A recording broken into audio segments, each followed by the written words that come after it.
Bismillah, alhamdulillah, wassalatu wassalamu ala rasulillah sayyidina Muhammadin abdillah wa ala alihi wa ashabihi wa man nasarahu wa ba'da.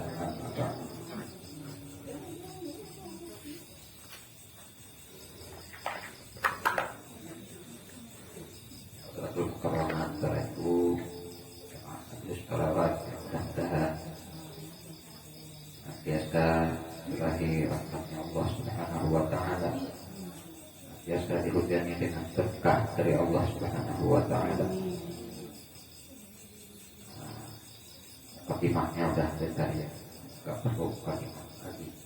Sekarang pada pembahasan tentang najis, kitab najasa, kitab atau pembahasannya tentang najis.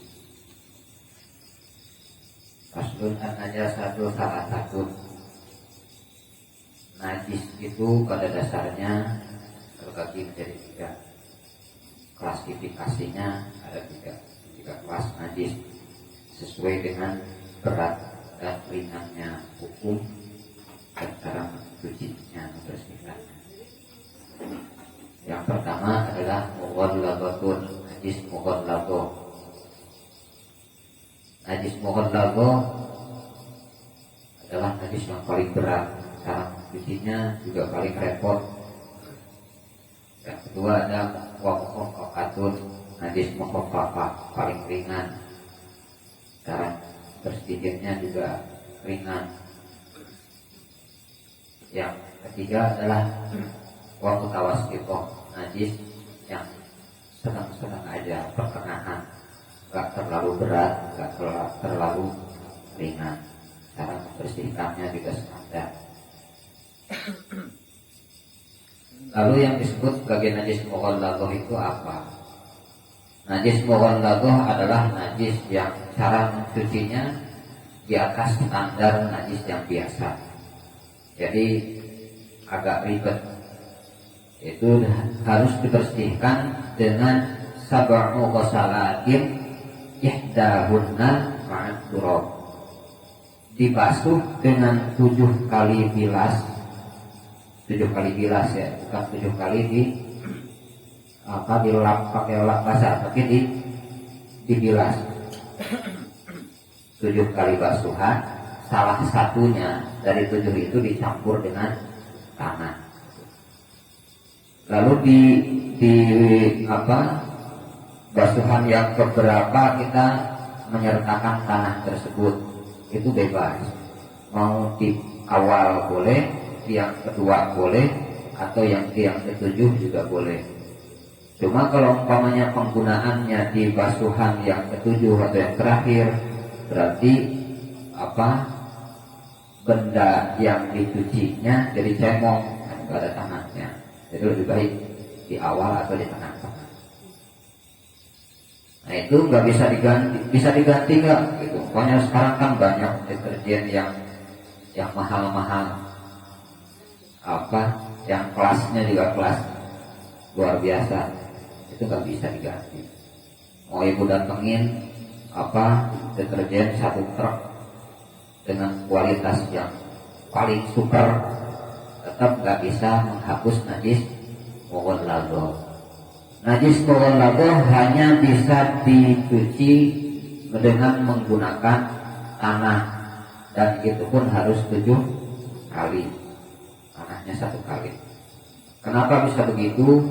Karena virus yang dibawa oleh anjing dan babi itu hanya bisa disingkirkan menggunakan tanah. Itu pun nggak dibunuh virusnya, tapi disingkirkan, dibawa, diserap oleh tanah. Jadi kalau pakai rinso, kalau pakai deterjen atau pakai sabun, nggak hilang virusnya. Mughalladah pun, najis mughalladah itu hanya ada 2, yaitu najasatul kalbi wal khinzir, najis yang ada pada liurnya anjing dan juga babi. berarti keseluruhannya najis. Pokoknya kita bersentuhan dengan anjing langsung berarti mutanajis mawalagho. Gak selalu, itu ketika basah, baik sama-sama basah, sama-sama habis mandi, mandi bareng. Jangan mandi bareng sama anjing. Atau si anjingnya kasar banget ya. Anjingnya basah, kitanya kering, tetap najis. Atau kitanya yang basah, anjingnya kering, bersentuhan tetap mutanajis mawalagho.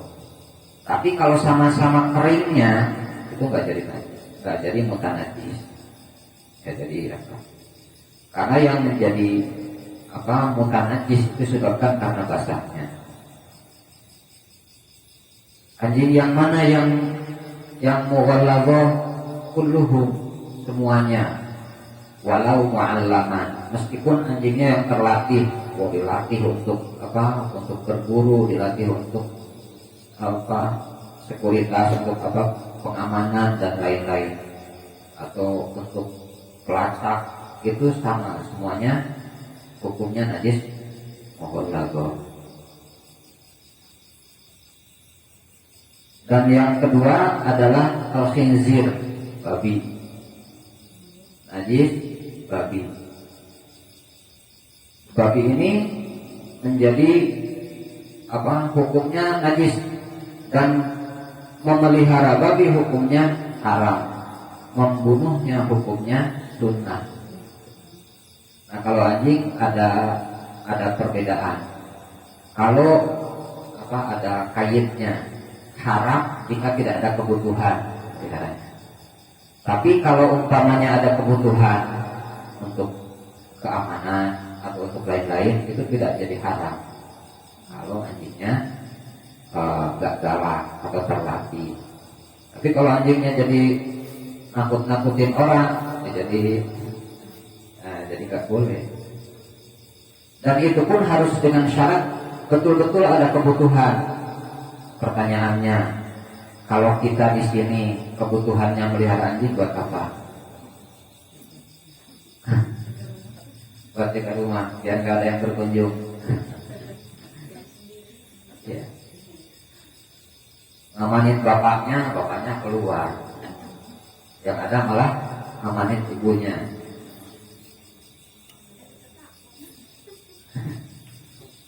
Nah, selain anjing dan juga babi, yang dihukumi najis mawalagho adalah ma yutawalladu minhu, apapun yang dilahirkan dari keduanya atau salah satu keduanya, min ahadihima, salah satu dari keduanya, dikawinkan silang, anjing dengan kambing umpamanya, baik pejantannya yang anjing atau betinanya, maka itu najis mawalagho. Meskipun ala suwari ghairil kalbi, meskipun rukanya itu bukan ruka anjing, pokoknya ada kambing, pejantannya anjing, melahirkan anak, wujudnya kambing, itu hukumnya najis mawalagho dan haram dimakan. Hukumnya sama dengan hukum anjing. Atau betinanya yang anjing, pejantannya yang kambing, lahir dalam wujud anjing apalagi. Nah, yang repot itu ketika ala suwarin nas, ketika berwujud manusia. Umpamanya ada manusia kawin sama anjing, alhamdulillah, ini kan seumpama lalu melahirkan anak, itu nanti ada ada kain, ada khilaf. Jika lahir dalam wujud manusia, dia bisa ngomong, akalnya sehat, maka dia wajib sholat. Itu. Tapi haram dinikah kalau perempuan. repot. Makanya lahirnya anak manusia tapi dibuahi oleh anjing, atau betinanya anjing kejahatannya manusia, akhirnya wujudnya manusia. Kalau dia bisa wujudnya manusia, maka dia wajib sholat, boleh masuk masjid, tapi haram dinikah. Dan haram, dan sembelihannya menjadi haram. Dia motong kambing atau motong apa itu menjadi haram. Jadi hukumnya najis untuk apa? Secara ini, tapi di surat apa di satu tempat dia najis, di tempat dia lain dia nggak najis. Itu ketika wujudnya manusia. Lalu gimana kalau wujudnya bukan manusia, wujudnya anjing? Wujudnya bukan anjing, itu sepakat ulama berarti dia mughalladh. Itu artinya najis dan tidak wajib sholat, tidak wajib menjalankan perintah, selama tidak bisa ngomong dan tidak punya akal.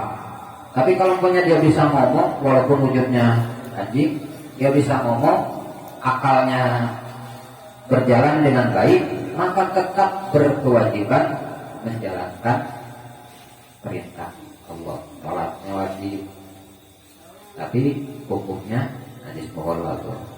Makanya yang normal-normal aja, jangan ikut-ikutan.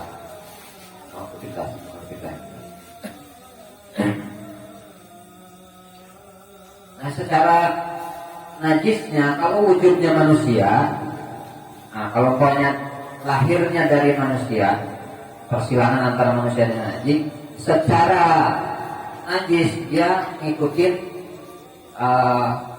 manusianya, artinya nggak najis dalam hal yang tadi itu.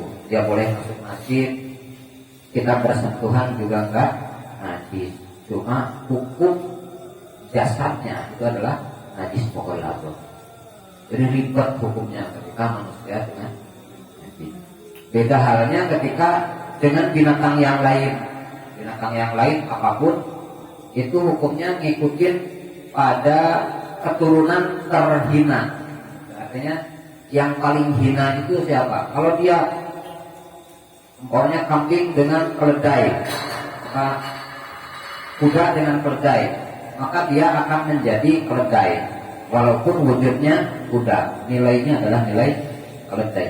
Kalau kambing atau kuda dengan anjing, maka dia hukumnya adalah hukum anjing. Jadi ngikutin yang paling rendah kualitasnya kalau sesama binatang. Tapi kalau dengan manusia itu ribet, karena tadi ada perubahan di satu waktu dan satu tempat dia berbeda, di tempat lain, di waktu yang lain dia juga berbeda secara hukum. Bahkan di sini lebih detail lagi, bukan hanya haram dinikah, tapi juga haram menjadi selir, diambil jadi selir. Artinya cem-ceman, jadikan istri simpanan, dari tambahan. Karena selir itu bukan istri, dulu nggak diperistri. Selir itu hanya sekedar istilahnya dimanfaatkan, diambil manfaatnya aja. Dia bukan istri, beda. Karena dulu ada perbudakan, kalau sekarang kan nggak ada perbudakan. Orang sekarang ambil selir karena hukum perlindungan perempuan. Nah selanjutnya, jadi anjing ini dan babi, kalau babi mutlak adalah makhluk paling hina di dunia. Itu udah nggak ada lagi yang lebih hina dari babi. Bahkan memeliharanya aja udah haram. Beda sama anjing. Ketika anjing itu artinya apa? Kenapa begitu? Di dalam diri babi itu tidak ada pemanfaatan, nggak bisa diambil manfaatnya di dalam wujudnya juga. Beda sama kalau anjing masih ada manfaatan. Dan bahkan dawuhnya Syekh Nawawi Al-Bantani, anjing itu mempunyai filkalbi asyru khisalin, mempunyai 10 hal yang jarang dimiliki oleh manusia. belajarlah sama anjing tentang 10 sifat tersebut. Apa? Manusia jarang memiliki sifat tersebut, artinya sulit sekali itu bahkan ketika mau niru hal tersebut itu sulit. Yang pertama, Ar-Asyru Khisalin Mahmudatin. Nah, jadi punya 10 hal, 10 sifat terpuji di dalam diri anjing, ada 10. Nah, manusia jarang sekali. Di sini bahkan diajarkan yang bagi lil mukmin alla yakhlu minha. Seyogyanya bagi seorang yang beriman itu untuk belajar sifat-sifat tersebut. Nah, anjing udah otomatis tanpa sekolah, tanpa ngaji, tanpa dididik, tanpa apa, itu udah otomatis punya 10 sifat tersebut. Artinya masih ada kemuliaan dalam itu. Dan seluruh anjing pada dasarnya adalah najis kecuali anjingnya Ashabul Kahfi. Ada satu anjing di dunia yang dihukumi tidak najis, yaitu anjingnya Ashabul Kahfi, yang menjaga para ulama Ashabul Kahfi atau mereka-mereka yang bersembunyi di dalam gua dulu sekian ratus tahun, dan dia pasang badan. Akhirnya anjing tersebut yang masuk surga. Salah satu binatang yang masuk surga adalah Kitmir, atau Kitmir itu adalah anjingnya Ashabul Kahfi. Nah, 10 sifat tersebut apa aja? Kita belajar dari anjing. Awwaluha la yazalu jami'an wa hadhihi sifatus shalihin. Yang pertama, sifat terpuji yang ada pada diri kalbun adalah la yazalu jami'an. Sepanjang hidupnya dia tidak pernah lepas dari rasa lapar. Iya. Artinya apa? Makannya nggak pernah sampai kenyang, sekedarnya aja.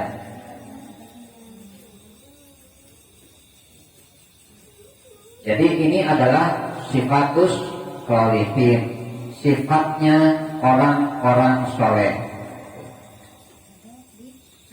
Ya, otomatis.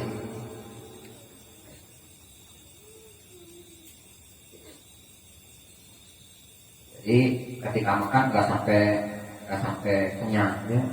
Makan sekedar untuk menyambung hidup, ikhtiar untuk mempertahankan hidupnya. Yang kedua, wasaniyatu la yanamu minal laili illa qalilan wa hadhihi min sifatil mujtahidin.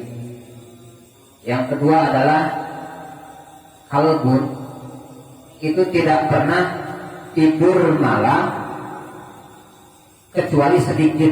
Artinya dia sedikit sekali tidur di waktu malam, sedikit banget.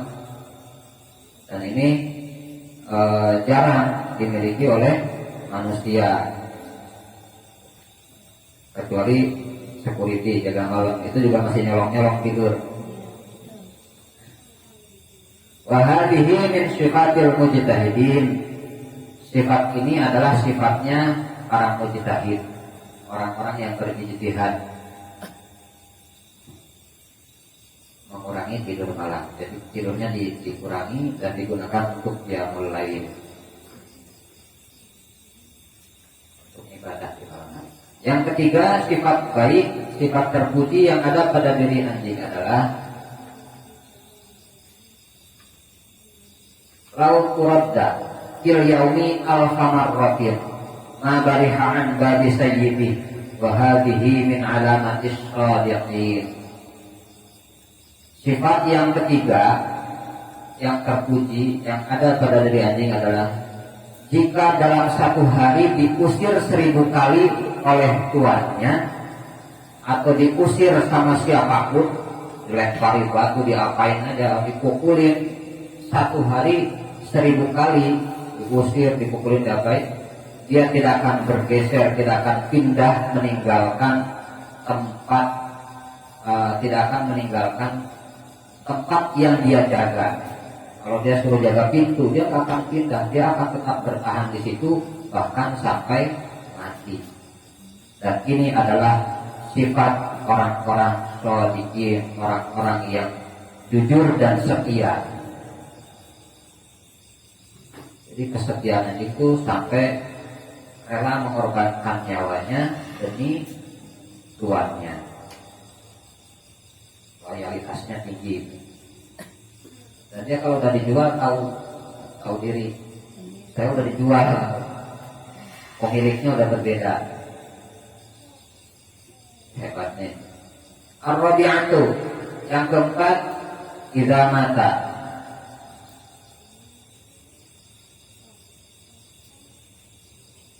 Lam yahlif mirasan wa hadhihi min alamatiz zahidin. Ketika anjing mati, dia tidak meninggalkan kotoran bersih. Jadi nggak ada kotoran yang tertinggal. Wa hadhihi min alamatiz zahidin.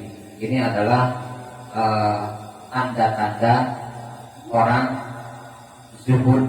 Jadi orang-orang zuhud itu ketika wafat bersih, ketika dibersihkan kotorannya nggak ada.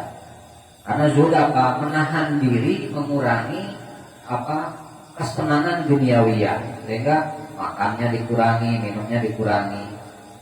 Di dalam Qurratul Uyun bahkan salah satu khairun nisa, perempuan terbaik adalah yang ketika makan dia disengaja, ketika tidak makan itu disengaja. Itu perempuan terbaik katanya dawuhnya Rasulullah.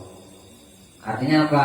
Makannya sengaja, bukan karena apa? Iseng pas lagi nonton gosip yang kemil agak berhenti. Jadi makannya memang sengaja mau makan karena mau menjalankan keharusannya mempertahankan diri itu, yaitu harus makan, menjaga kesehatan. Dan tidak makannya itu ya disengaja karena menghindari kenyang yang berlebih. Artinya zuhud, menghindari makan yang terlalu kenyang. Bukan karena apa? Karena kemarin kebanyakan makan, setelah itu udah keberatan dikurangi buat diet. Akhirnya jadi penyakit. Karena diet sehat adalah makan teratur.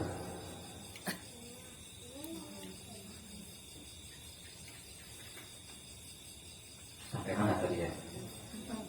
Oh, sampai 4. Al-khamisah, yang kelima,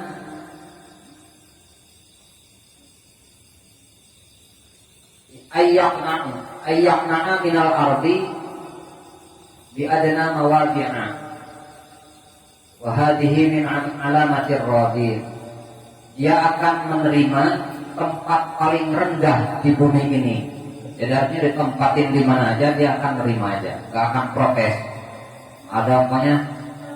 Ada seseorang punya anjing 5 gitu. Yang 4 ditempatin dipandang bagus-bagus atau di dalam rumah. Yang 1 suruh di pinggir got. Itu gak akan protes. Dia akan tetap menerima, tetap di situ. Jadi ini adalah min alamatir radin. Ini adalah tanda-tanda orang yang penuh keridhaan di dalam hatinya. Nah, ini jarang dimiliki oleh manusia. Manusia kan juga selalu mau jadi yang di tempat yang paling tinggi, paling mulia. Tapi kalau disuruh naik ke tiang listrik, gak mau. As-sadisah, yang keenam, sifat terpuji yang ada pada diri anjing adalah ayyamduru ila kulliman yaro hatta yaqraha lahu luqmatan wa hadhihi min akhlaqil masakin. Sifat yang keenam adalah dia akan selalu melihat pada orang yang melihatnya. Jadi ketika ditatap sama orang, dilihat sama orang, dia akan selalu melihat balik nasab. Jadi nggak ngobrolnya sambil membelakangi. Nah, itu sifat yang sangat dimakruh atau dibenci oleh Rasulullah. Rasulullah ketika bercengkrama dengan seseorang itu akan menghadapkan seluruh badannya ke orang tersebut. seluruh badannya, bukan cuma nengok kayak gini, tapi seluruh badannya dihadapkan, mutar. Kalau orangnya ada di belakang, dia akan berputar ke belakang. Kalau ada yang ngomong sama beliau, jadi ketika bercengkrama, beliau akan menghadapkan sepenuhnya badannya. Enggak malah pas lagi madep dia ngomong balik, enggak gitu. Nah, ini dimiliki oleh anjing. Anjing akan selalu melihat orang yang melihatnya, dan dia akan berterima kasih ketika diberi satu suap makanan atau sesedikit apapun makanan dari orang tersebut. Wahadihi min akhlaqil masakin. Dan ini adalah akhlaknya atau budi pekertinya orang-orang yang miskin. Jadi sifat akhlakil masakin ini bagus. Artinya dia dia akan selalu berterima kasih ketika diberi apapun, sekecil apapun. Kenapa? Allah yashkurin nas dan yashkurin. Barang siapa yang tidak mampu berterima kasih kepada manusia, maka sudah bisa dipastikan dia tidak akan mampu bersyukur pada Allah Subhanahu wa ta'ala.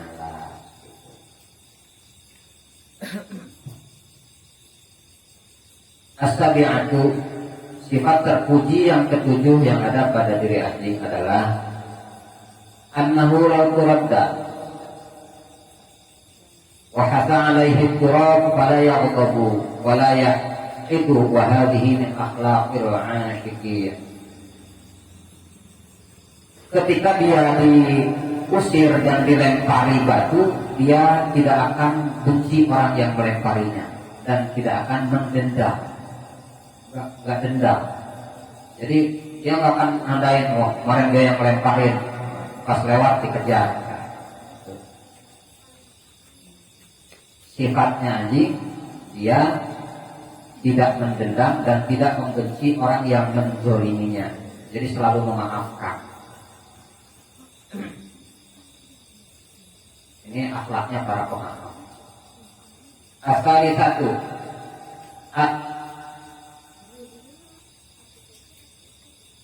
Sabina, Samina ya. As-samina. Yang kedelapan, idza quliba ala mawdi'ihi yatrukuhu wa yadhhabu ila ghairihi wa hadha min af'alil hamidin. Ketika tempat yang biasa dia tempati ditempati lainnya, dia akan pergi dan mencari tempat lain. Dia biasanya tidur di depan pintu. Oh, ternyata ada yang nempatin. Dia akan pergi dari tempat itu dan bergeser ke tempat yang masih kosong. Jadi nggak musir yang itu. Oh, itu tempat saya, enggak. Dia akan membiarkan siapapun yang menempati tempatnya mencari tempat yang lain yang masih kosong. Wa hadhihi min af'alil hamidin, dan ini adalah sifat atau pekerjaan orang-orang yang terpuji, yang perilakunya selalu terpuji.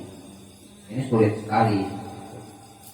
Bahkan kadang-kadang di masjid, di tempat-tempat ibadah pun orang udah nandain ini tempat saya, nggak boleh ditempati orang lain. Datangnya paling belakangan, tapi nandain tempatnya paling duluan. Nah, padahal di masjid itu tempat yang penuh kesetaraan. Ketika berdiri bersama, ruku bersama, sujud bersama. Kalau ada yang berbeda, nggak sah sholatnya. Makanya ketika datang ke situ, mau itu presiden, mau itu rakyat jelata, itu sama setara. Masuknya duluan, dapat tempat paling depan. Gak bisa nandain duluan. Dan ini adalah min af'alil hamidin, perbuatan orang-orang yang terpuji.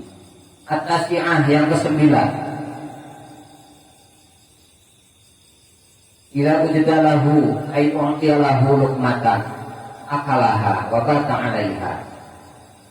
Ketika diberi makanan sesedikit apapun, dia akan memakannya dan tidak akan mencari makanan lain sampai pagi kalau dikasihnya malam. Kalau dikasihnya siang, dia tidak akan mencari makanan lain sampai malam. Jadi sepanjang hari dia akan bertahan dengan makanan yang diberikan itu, meskipun hanya sedikit. Dan ini adalah min af'alil wa hadhihi min alamatil qani'in. Ini adalah tanda-tandanya orang qanaah. Qanaah itu menerima hal yang sedikit, bersyukur atas hal yang sedikit. Nah, ini yang paling sulit kita lakukan, itu sulit banget. Karena dia diberi berapapun protes, dikasih sama bebeknya 10.000 protes. Wah, kapan 10.000? Gak dapat apa-apa. Ditambah 100.000 masih protes juga. Gak tahu apa harga bedaknya juga udah berapa. Ditambah lagi 1 juta masih protes. Skincare sekarang mahal. Kalau pengen punya istri cantik ya didandanin, dimodalin, masih terus seperti itu. Nah, itu adalah hal yang paling sulit karena qanaah, menerima hal yang sedikit, pemberian yang sedikit. Dan ini ternyata secara otomatis sudah dimiliki anjing sejak dia lahir. Al-asyaratu, sifat terpuji yang ke-10 yang dimiliki oleh anjing adalah idza safara min balatin ila ghairiha lam yatazawwadu wa hadhihi min alamatil mutawakkilin. Ketika dia bepergian dari satu tempat ke tempat lain, melakukan perjalanan pergi kemanapun, dia tidak akan bawa bekal apapun. Soalnya kalau bawa bekal juga bawanya gimana? Gak punya kantong, masa harus bawa ransel kan repot.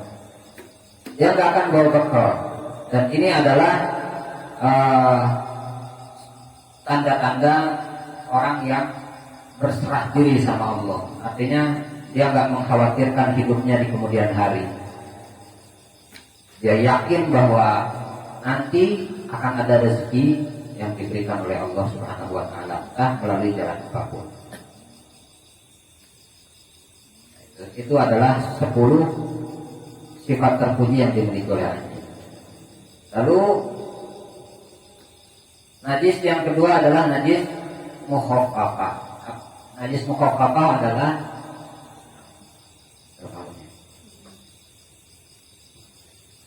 najis yang paling ringan. Insya Allah dilanjutkan pada pertemuan berikutnya.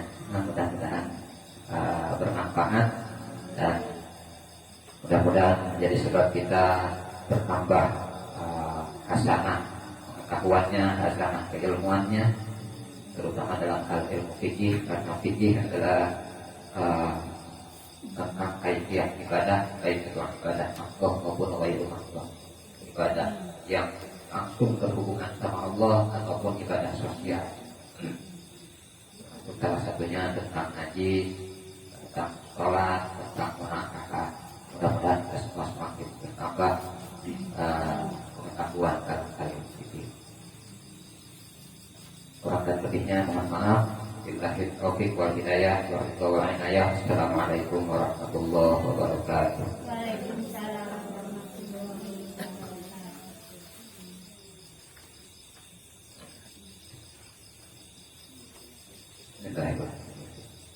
Ibadallah rijalallah aghithuna li ajlillah wa kunu aunana lillah asana akhza bi fadlillah.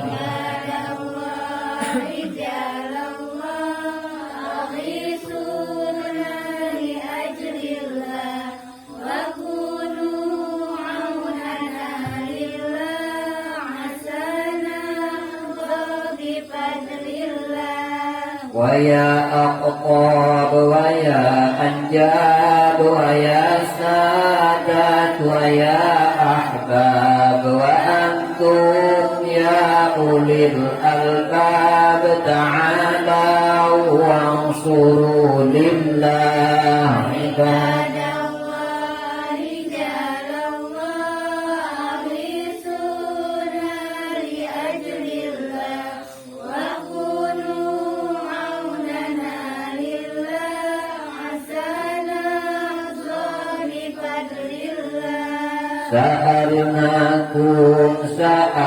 سألناكم وللزلفى رجوناكم وفي أمر قصدناكم فشدوا عزمكم لله عباد الله رجال الله أغيثونا لأجل الله وكونوا عوننا لله عسانا بفضل الله ويا ربي بساداتي تحقق لي إشاراتي عسى تأتي بشاراتي ويصفو وقتنا لله عباد الله رجال الله أغيثونا لأجل الله وكونوا عوننا لله عسانا بفضل الله بكشف الحجب عن عيني ورفع البين من بيني وطمس الكيف والعين بنور الوجه يا الله عباد الله رجال الله أغيثونا لأجل الله وكونوا عوننا لله عسانا بفضل الله صلاة الله مولانا على من بالهدى